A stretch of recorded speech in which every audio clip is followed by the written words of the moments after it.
Good evening dear এস্পিৰেণ্টছ, তো কেনে আছা তোমালোক? আশা কৰোঁ তোমালোক চব ভালে আছা। তো আমি যি 20টা MCQ চিৰিজ লৈ আহিছিলোঁ তাৰে আজি আমি 14 নম্বৰ পাৰ্টি আলোচনা কৰিম। তোমালোকে যদি আগৰ ভিডিঅ'বোৰ চোৱা নাই তেতিয়া ডেছক্ৰিপশ্যনত প্লেলিষ্টৰ লিংকটো দিয়া আছে, তাতে গৈ তোমালোকে চেক কৰিব পাৰিবা। তো বলক বেছি দেৰি নকৰি আজি আমি 14 নম্বৰ পাৰ্টিৰ প্ৰথম কুৱেশ্যনটোৰ ফালে আগবাঢ়োঁ। আজিৰ প্ৰথম প্ৰশ্ন, when was the 33rd national games held in Guwahati? গুৱাহাটীত 33 সংখ্যক ৰাষ্ট্ৰীয় খেল কেতিয়া অনুষ্ঠিত হৈছিল? তো আমাৰ যিটো ৰাষ্ট্ৰীয় খেল আছে তাৰে যিটো 33 সংখ্যক এডিশ্যন আছিল সেইটো অনুষ্ঠিত হৈছিল গুৱাহাটীৰ ইন্দিৰা গান্ধী এথলেটিক ষ্টেডিয়ামত, ঠিক আছে। আৰু ইয়াৰ যিটো অপেনিং হৈছিল সেইটো 2007 চনৰ 9 ফেব্ৰুৱাৰীত সোনিয়া গান্ধীৰ দ্বাৰা কৰা হৈছিল, ঠিক আছে। তো আমাৰ যিটো কাৰেক্ট এনচাৰ হ'ব সেইটো হ'ব আমাৰ অপশ্যন নম্বৰ চি, ঠিক আছে, 2007 চনৰ 9 ফেব্ৰুৱাৰী তাৰিখে। আৰু ইয়াৰ যিটো ক্লজিং ডেট আছিল সেইটো মনমোহন সিঙৰ দ্বাৰা 2007 চনৰ 18 ফেব্ৰুৱাৰীত কৰা হৈছিল। আৰু ইয়াৰ পৰা বহুত ইম্পৰ্টেণ্ট প্ৰশ্ন হ'ব পাৰে, অৰ্থাৎ এই যিটো 33 সংখ্যক ৰাষ্ট্ৰীয় খেল ইয়াৰে যিটো টৰ্চ বিয়াৰাৰ আছিল সেইজন কোন আছিল? সেইজন আছিল ভোগেশ্বৰ বৰুৱা, ঠিক আছে। ইয়াৰ পৰা প্ৰশ্ন আহিব পাৰে।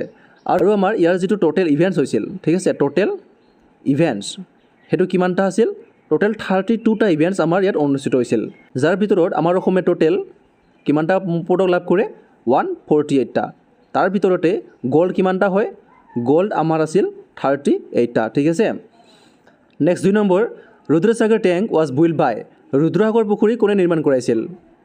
তো অপশ্যন চাৰিটাৰ ভিতৰত কোনটো কাৰেক্ট এনচাৰ হ'ব তোমালোক সকলোৱে উত্তৰ দিবলৈ চেষ্টা কৰা। তো আমাৰ যিটো ৰুদ্ৰসাগৰ পুখুৰী আৰু ৰুদ্ৰসাগৰ দৌল এই দুয়োটা নিৰ্মাণ কৰিছিল কোনে? লক্ষ্মী সিংহই, ঠিক আছে। লক্ষ্মী সিংহই in the memory of his father Rudrasingha, ঠিক আছে, ৰুদ্ৰসিংহৰ তেওঁৰ পিতৃ ৰুদ্ৰসিংহৰ স্মৃতিত কি কৰাইছিল? এই ৰুদ্ৰসাগৰ পুখুৰী আৰু ৰুদ্ৰসাগৰ দৌল নিৰ্মাণ কৰাইছিল। ইম্পৰ্টেণ্ট হয়। তো আমাৰ যিটো কাৰেক্ট এনচাৰ হ'ব এইটো কি হ'ব? Option number D, Lakshmi Singha. Next 3 number, which of the following Indian states does not share a border with Nepal? তলৰ কোনখন ভাৰতীয় ৰাজ্যই নেপালৰ সৈতে সীমা ভাগ নকৰে? ঠিক আছে, তোমালোকে উত্তৰ দিবলৈ চেষ্টা কৰা। তো আমি যদি চাওঁ, Nepal shares borders with 5 Indian states. নেপালে ভাৰতৰ 5খন ৰাজ্যৰ লগত কি কৰে? বৰ্ডাৰ শ্বেয়াৰ কৰে। তাৰে ভিতৰত হ'ব আমাৰ Uttarakhand, UP, Bihar, west Bengal and Sikkim. অৰ্থাৎ আমাৰ উত্তৰাখণ্ড, বিহাৰ আৰু ৱেষ্ট বেংগলৰ লগততো আমাৰ কি কৰে? নেপালে বৰ্ডাৰ শ্বেয়াৰ কৰে। কিন্তু আমাক সুধিছে কি নকৰে কাৰ লগত? তো এই অপশ্যন কেইটাৰ ভিতৰত আমাৰ হিমাচল প্ৰদেশৰ লগত কি নকৰে? বৰ্ডাৰ শ্বেয়াৰ নকৰে কোনে? নেপালে। তো আমাৰ যিটো কাৰেক্ট এনচাৰ হৈ যাব সেইটো হৈ যাব আমাৰ অপশ্যন নম্বৰ এ, ঠিক আছে।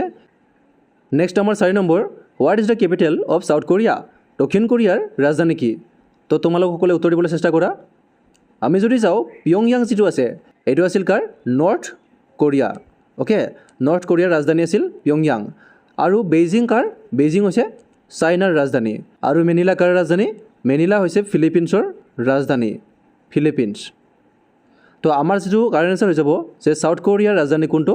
সেইটো হৈ যাব অপশ্যন নম্বৰ বি, চিউল, ঠিক আছে। মনত ৰাখিবা তোমালোকে। আৰু ইয়াৰ যিটো কাৰেঞ্চি হ'ব সেইটো হ'ব কি? সেইটো হৈছে ৱন, ঠিক আছে। চাউথ কোৰিয়াৰ যিটো কেপিটেল সেইটো হৈছে চিউল, আৰু যিটো কাৰেঞ্চি সেইটো হৈছে আমাৰ কি? সেইটো হৈ যাব কি? Won, okay. নৰ্থ কোৰিয়া আৰু চাউথ কোৰিয়া দুয়োটাৰে কি হয়? ৱনেই কাৰেঞ্চি হয়, মনত ৰাখিবা দেই। Next number 5 number, Bordoibam Bilmukh bird wildlife sanctuary is located in which district? Bordoibam Bilmukh চৰাই বন্যপ্ৰাণী অভয়াৰণ্য কোনখন জিলাত অৱস্থিত? তো তোমালোক চাগে সকলোৱে জানা। ইয়াৰ যিটো কাৰেক্ট এনচাৰ হৈ যাব সেইটো আমাৰ কি? ধেমাজি এণ্ড লখিমপুৰ, ঠিক আছে। এই দুয়োখন ডিষ্ট্ৰিক্টতেই আমাৰ এই যিটো বৰদৈবাম বিলমুখ চৰাই বন্যপ্ৰাণী অভয়াৰণ্য সেইটো অৱস্থিত। তো আমাৰ যিটো কাৰেক্ট এনচাৰ হ'ব সেইটো হ'ব আমাৰ কি? Option number C, both A and B, ঠিক আছে। ধেমাজি আৰু লখিমপুৰ দুয়োখন ডিষ্ট্ৰিক্টতে আমাৰ এই বৰদৈবাম বিলমুখ চৰাই বন্যপ্ৰাণী অভয়াৰণ্য অৱস্থিত। নেক্সট আমাৰ 6 number, which of the following is true about Pobitora? Pobitora সম্পৰ্কীয় নিম্নলিখিত কোনটো উক্তি সত্য? এইটো আচলতে প্ৰিভিয়াছ ইয়াৰ কুৱেশ্যন পেপাৰৰ পৰা লোৱা হৈছে। তো তোমালোক আইডিয়া কৰি লোৱা, জাষ্ট এনেকুৱা প্ৰশ্ন আহিব পাৰে, ঠিক আছে। তো ইয়াতে যিটো প্ৰথম ষ্টেটমেণ্ট দিছে যে it is a town in Kokrajhar district, এইটো কেতিয়াও নহয়, তোমালোকে সকলোৱে জানা, ঠিক আছে। It is a mountain peak in Karbi Anglong. Pobitora যিটো অভয়াৰণ্য তোমালোক জানা সেইটো পৰ্বতৰ শৃংগ নহয়, ঠিক আছে, এইটো অভয়াৰণ্য হয়। ইট ইজ এ লেক নিয়াৰ ডিব্ৰুগড়, এইটো লেকো নহয়, হ্ৰদো নহয়। আৰু কৈছে কি? It is a wild life century in Morigaon district, এইটো ৱাইল্ড লাইফ চেঞ্চুৰীও হয় আৰু ইয়াৰ যিটো অৱস্থান সেইটো হৈছে কি? মৰিগাঁও ডিষ্ট্ৰিক্টত। তো আমাৰ যিটো কাৰেক্ট হ'ব সেইটো হ'ব অপশ্যন নম্বৰ ডি, ঠিক আছে। ই ক'ত আছে? মৰিগাঁও ডিষ্ট্ৰিক্টত আছে, আৰু ই এটা বন্যপ্ৰাণী অভয়াৰণ্য হয়, অ'কে। নেক্সট আমাৰ 7 number, in 1906 Muslim league was founded at? 1906 চনত এইটো মুছলিম লীগ হ'ব লাগিছিল। মুছলিম লীগ ক'ত প্ৰতিষ্ঠা কৰা হয়? তো এইটো ইম্পৰ্টেণ্ট হয়, তোমালোকে উত্তৰ দিবলৈ চেষ্টা কৰা। তো ইয়াৰ যিটো কাৰেক্ট এনচাৰ হ'ব সেইটো হ'ব আমাৰ অপশ্যন নম্বৰ চি। বাংলাদেশৰ ঢাকাত মুছলিম লীগ 1906 চনত প্ৰতিষ্ঠা কৰা হৈছিল। আৰু ইয়াৰ যিজন প্ৰতিষ্ঠাতা আছিল তেওঁ আছিল কোন? ছলিমুল্লাহ খান। ঠিক আছে। আৰু সেই সময়ত যিটো ভাইচৰয় আছিল সেই ভাইচৰয়জন কোন আছিল? Lord Minto. ঠিক আছে, লৰ্ড মিণ্টো। আৰু ইয়াৰ যিটো হেডকোৱাৰ্টাৰ সেইটো ক'ত? সেইটো আছিল লক্ষ্ণৌত। অ'কে, তোমালোকে মনত ৰাখিবা, ইম্পৰ্টেণ্ট হয় যে ইয়াৰ প্ৰতিষ্ঠা ক'ত কৰা হৈছিল? ঢাকাত। অ'কে, নেক্সট আমাৰ 8 number, what is the full form of ROM in a computer? কম্পিউটাৰত ৰোমৰ সম্পূৰ্ণ ৰূপ কি? তো ইয়াৰ উত্তৰ দিবলৈ চেষ্টা কৰা। তো ৰোম কম্পিউটাৰৰ এটা মেমৰি হয় আৰু ইয়াৰ যিটো ফুল ফৰ্ম সেইটো হৈছে ৰিড অনলি মেমৰি। ঠিক আছে, ৰিড অনলি মেমৰি। তো আমাৰ কাৰেক্ট এনচাৰটো কি হৈ যাব? Option number C. বহুত ইম্পৰ্টেণ্ট হয় আৰু ইয়াৰ কাৰণে তোমালোকে এইটো ডিটেইল জানি থোৱা যে এইটো এটা নন ভলেটাইল মেমৰি হয়। অৰ্থাৎ ইয়াতে জাষ্ট কি কৰা হয়? পাৰ্মানেণ্ট ডাটাবোৰ ষ্ট'ৰ কৰি ৰখা হয়। অৰ্থাৎ ইয়াতে এইটো কথা মনত ৰাখিবা যে data can only be entered once and can not be modified later. অৰ্থাৎ এবাৰ যি ডাটা এণ্টাৰ কৰা হয় তাক আৰু আমি মডিফাই কৰিব নোৱাৰোঁ। Next 9 number, who compose the tune of O' Mur Apunar দেশ? অ' মোৰ আপোনাৰ দেশ সংগীতটি কোনে সুৰাৰোপিত কৰিছিল? তোমালোক চাগে সকলোৱে জানা, ইয়াৰ উত্তৰ দিবলৈ তোমালোকে চেষ্টা কৰা। তো আমি যদি চাওঁ অ' মোৰ আপোনাৰ দেশ সংগীতটি ৰচনা কৰিছিল কোনে? লক্ষ্মীনাথ বেজবৰুৱাদেৱে। ঠিক আছে, কিন্তু আমাক সুধিছে তাতে সুৰাৰোপিত কোনে কৰিছিল, তাৰ যিটো টিউন সেই টিউনটো কোনে দিছিল। তো আমি যদি চাওঁ অপশ্যন নম্বৰৰ ভিতৰত তাৰে কাৰেক্ট এনচাৰটো কি হ'ব? অপশ্যন নম্বৰ বি, কমলা প্ৰসাদ আগৰৱালা দেৱে কি কৰিছিল? অ' মোৰ আপোনাৰ দেশ সংগীতটিত সুৰ দিছিল। ঠিক আছে। Next 10 number, which is the largest fresh water lake in India? কোনটো ভাৰতৰ আটাইতকৈ ডাঙৰ মিঠা পানীৰ হ্ৰদ? তো তোমালোকে উত্তৰ দিবলৈ চেষ্টা কৰা, ইম্পৰ্টেণ্ট হয়। আমি যদি অপশ্যনবোৰ চাওঁ, লোকটক লেক যিটো আছে এইটো আছে আমাৰ ক'ত? মণিপুৰত। ঠিক আছে, আৰু এইটো আমাৰ কি হ'ব? লাৰ্জেষ্ট যদি আমাক নৰ্থ ইষ্টৰ ভিতৰত সোধে যে largest fresh water lake in north east, তেতিয়া হ'ব কি হ'ব? লোকটক লেক হ'ব। আমাক কিন্তু কি নৰ্থ ইষ্টৰ বুলি সোধা নাই। তাৰপিছত আমি যদি চাওঁ চিল্কা লেক যিটো আছে সেইটো আছে ক'ত? উৰিষ্যাত। আৰু এইটো আমাৰ কি হয়? হ'ব largest coastal salt water lake. ঠিক আছে, কোষ্টেল শব্দটো যদি থাকে আমাৰ তেতিয়া হ'ব কি? চিল্কা লেক। আৰু যদি আমি চম্বৰ লেকৰ কথা কওঁ, এইটো আছে ক'ত? এইটো আছে ৰাজস্থানত। আৰু এইটো কি হ'ব? Largest inland salt water lake. অৰ্থাৎ আমাৰ যদি ইনলেণ্ড শব্দটো থাকে তেতিয়া হ'ব কি? Sambhar lake. Largest fresh water lake in the North East হ'বলৈ হ'ব আমাৰ কি? লোকটক লেক। আৰু যদি কয় largest coastal salt water lake সেইটো হ'ব আমাৰ কি? চিল্কা লেক। আৰু যদি কয় আমাক যে largest inland salt water lake সেইটো হ'ব চম্বৰ লেক। কিন্তু আমাক সুধিছে কি? Largest fresh water lake in India, তেতিয়া আমাৰ কি হ'ব? তেতিয়া হ'ব আমাৰ উলাৰ লেক। এইটো আছে ক'ত? এইটো আছে JNK অৰ্থাৎ জম্মু এণ্ড কাশ্মীৰত। ঠিক আছে, তো আমাৰ যিটো কাৰেক্ট এনচাৰ হ'ব সেইটো হ'ব আমাৰ option number D.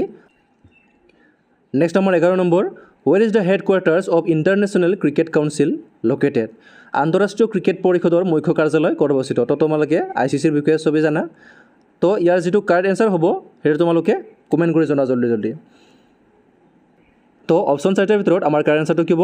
Option number B, UAE। ঠিক আছে, ইউনাইটেড আৰব এমিৰেটছৰ ডুবাইত আছে কি? এই আন্তঃৰাষ্ট্ৰীয় ক্ৰিকেট পৰিষদ বা ICCৰ মুখ্য কাৰ্যালয়। অ'কে, আৰু ইয়াৰ যিটো গঠন হৈছিল সেইটো কেতিয়া গঠন হৈছিল? 15 জুন 1909 চনত। এইটো ইম্পৰ্টেণ্ট হয়। Next 12 number, Lengpui airport is located in? Lengpui বিমানবন্দৰ কোনখন ৰাজ্যত অৱস্থিত? তো ইম্পৰ্টেণ্ট হয়, তোমালোকে উত্তৰ দিবলৈ চেষ্টা কৰা। তো আমি যদি চাওঁ লেংপুই বিমানবন্দৰ যিখন আছে সেইটো আচলতে কি? ডমেষ্টিক এয়াৰপৰ্ট হয় এখন। ঠিক আছে, এইটো ইণ্টাৰনেশ্যনেল নহয়, এইটো আমাৰ ভাৰতৰ ভিতৰতে চলে। তো এই বিমানবন্দৰখন ক'ত আছে? এইটো আছে মিজোৰামৰ আইজলত। ঠিক আছে, আইজলত, মিজোৰামৰ আইজলত আছে লেংপুই বিমানবন্দৰ। বহুত ইম্পৰ্টেণ্ট হয়, মনত ৰাখিবা। Next 13 number, the state tree of Arunachal Pradesh is? Arunachal প্ৰদেশৰ ৰাজ্যিক গছ হৈছে?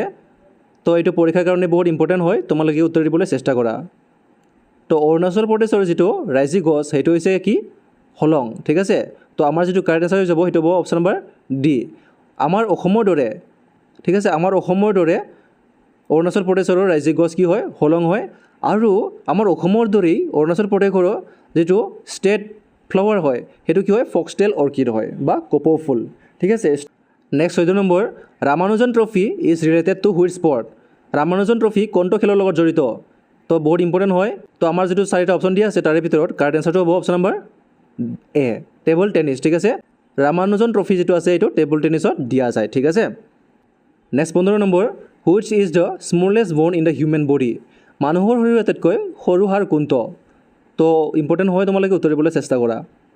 তো মানুহৰ যিটো শৰীৰৰ আটাইতকৈ সৰু হাড় সেইটো হৈছে ষ্টেপছ ঠিক আছে আমাৰ কাণৰ যিটো ষ্টেপছ নামৰ যিটো হাড় আছে সেইটো হৈছে মানুহৰ শৰীৰৰ আটাইতকৈ সৰু হাড় ঠিক আছে তো আমাৰ যিটো কাৰেক্ট আনসাৰ যাব সেইটো হৈছে অপশ্যন নম্বৰ বি এই বন যিটো আছে অৰ্থাৎ ষ্টেপছ নামৰ বনটো যদি আমাৰ ডেমেজ হয় তেতিয়া আমাৰ কি হ'ব পাৰে আমাৰ শ্ৰৱণ শক্তি অৰ্থাৎ যিটো হিয়াৰিং বা শ্ৰৱণ শক্তি সেইটো আমাৰ কি হৈ যাব পাৰে লছ হ'ব পাৰে বা আমি শ্ৰৱণ শক্তি হেৰুৱাই পেলাব পাৰোঁ ঠিক আছে আৰু যদি আমাক কয় যে লংগেষ্ট বন ইন হিউমেন বডি তেতিয়া কি হ'ব এতিয়া হ'ব ফেমাৰ ঠিক আছে ফেমাৰটো এটা ঠাই কি হয় ঠাই বন হয় আমাৰ ঠাইত যিটো আছে বন সেইটো আমাৰ ফেমাৰ হয় ঠিক আছে আৰু এইটোৱে আমাৰ শৰীৰৰ লংগেষ্ট বন ঠিক আছে এইটো ইম্পৰ্টেণ্ট হয় তোমালোকে মন ৰাখিবা লংগেষ্ট বন যদি হয় আমাৰ ফিমাৰ হ'ব আৰু যদি আমাক খুজিছে যে স্মলেষ্ট বন ইন দ্য হিউমেন বডি সেইটো হৈ যাব আমাৰ কাণৰ যিটো ষ্টেপছ নামৰ যিটো হাড় আছে সেইডাল next 16 number which article of the Indian Constitution prescribes Hindi in Devanagari script as the official language of the Union ভাৰতীয় সংবিধানৰ কোনটো অনুচ্ছেদে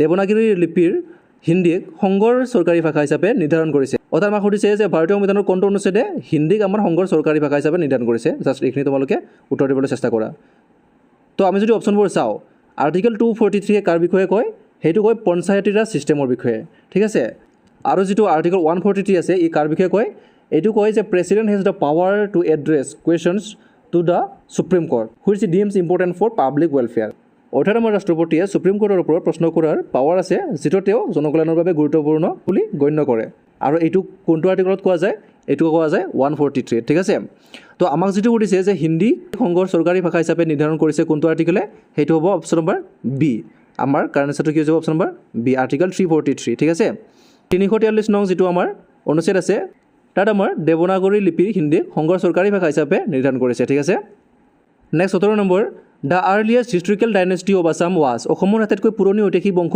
কোনটো আছিল তো তোমালোক চাগে ইয়াৰ উত্তৰ সকলোৱে জানা তো ইয়াৰ যিটো কাৰেক্ট আনসাৰ হৈ যাব সেইটো হৈ যাব আমাৰ অপশ্যন নম্বৰ এ বৰ্মন বংশটো আছিল কি আমাৰ হিষ্ট্ৰিকেল বুলি কৈছে দেই যে পুৰণি ঐতিহাসিক বুলি কৈছে ঐতিহাসিক হিচাপে কি হ'ব বৰ্মন বংশই আমাৰ প্ৰথম বংশ যিটো আমাৰ 350 খ্ৰীষ্টাব্দৰ পৰা আৰম্ভ হৈছিল ওকে এইটো তোমালোকে মন ৰাখিবা next 18 number who wrote the book India wins freedom গ্ৰন্থখন কোনে লিখিছিল তো তোমালোক সকলোৱে উত্তৰ দিবলৈ চেষ্টা কৰা তো এই গ্ৰন্থখন লিখিছিল কোনে মৌলানা আবুল কালাম আজাদ তো আমাৰ যিটো কাৰেক্ট আনসাৰ হৈ যাব সেইটো হৈ যাব আমাৰ option number B okay next 19 number which tax has been abolished recently in budget 24-25 শেহতীয়াকৈ 24-25 বাজেটত কোনটো কৰ বিলুপ্ত কৰা হৈছে ঠিক আছে তো আমাৰ যিটো 2024-25 যিটো বাজেট আহিল তাতে আমাৰ কোনটো কৰ বিলুপ্ত কৰা হৈছে তোমালোকে উত্তৰ দিবলৈ চেষ্টা কৰা ইম্পৰ্টেণ্ট হয় তো যিটো আমাক চাৰিটা অপশ্যন দিয়া আছে তাৰে ভিতৰত আমাৰ কাৰেক্ট আনসাৰটো কি যাব অপশ্যন নম্বৰ সি এঞ্জেল টেক্স যিটো আছে আমাৰ যিটো মানে যিটো ইনভেষ্টমেণ্টৰ লগত জড়িত অৰ্থাৎ ইনভেষ্টৰৰ ওপৰত যিটো আমাৰ টেক্স